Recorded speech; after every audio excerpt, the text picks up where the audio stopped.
আচ্ছা, মানুষের সম্পর্ক নিয়ে তোমার ভাবনা কেমন? মানুষের সঙ্গে মানুষের, না একটা ছেলের সঙ্গে একটা মেয়ে? ছেলে এবং মেয়ে, মানে প্রেমের। পাওলো কোয়েলহো বলেছেন, love is the force that transforms and improves the soul of the world. ভালোবাসা পৃথিবীর আত্মাকে বদলে দেয়। এত মানুষের কথা কোট করো কেন? তোমার নিজের কোনো ভাবনা নেই? ভালোবাসার সব কথা মানুষ আগেই বলে ফেলছে, আমার নতুন করে আর বলার কিছু নেই। তাই এই কাজটাই তোমাকে দিব বলে ভাবলাম। কি কাজ? দেখো, মানুষ কখনোই মানুষকে ভালোবাসতে পারবে না, কারণ মানুষ কেবলমাত্র তার নিজেকে ভালোবাসে। তাহলে প্রেম ভালোবাসা কি মিথ্যে? আসলে it's an art for living. মানুষ কখনোই প্রেমে পড়ে না, প্রেমের ধারণাটাকে ভালোবাসে। সেজন্যই তো প্রেম নিয়ে এত গান, এত কবিতা। সাদামাটা লৌকিক প্রেম আমাকে টানে না। প্রেম হবে ছবির মতো, কবিতার মতো অলৌকিক। পেতে ইচ্ছে করবে, কিন্তু ছুঁয়ে দেখা যাবে। তোমার কথা বোঝার ক্ষমতা আমার নেই।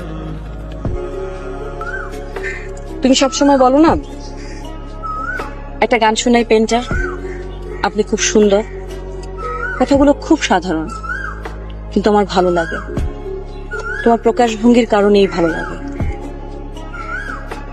তাই ভাবলাম তোমার সঙ্গে থাকা যেতে পারে।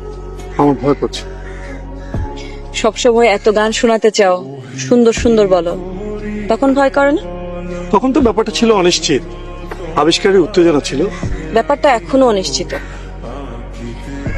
যেসব গান তুমি আমাকে শোনাতে চাও, সেসব গান শুনতে শুনতে মনের মধ্যে যে ছবি তৈরি হয়, সেগুলো যদি আমার হাতে তুলে দিতে পারো, তাহলে আমি তোমার। কিভাবে সম্ভব? সম্ভব। প্রেম আসলে আছে, কিন্তু অনেক গভীর, অনেক বেশি অধরা। তুমি যেটাকে প্রেম মনে করো, সেটা সহজে পেয়ে যাওয়া বসবাসের চুক্তি ছাড়া আর কিচ্ছু না।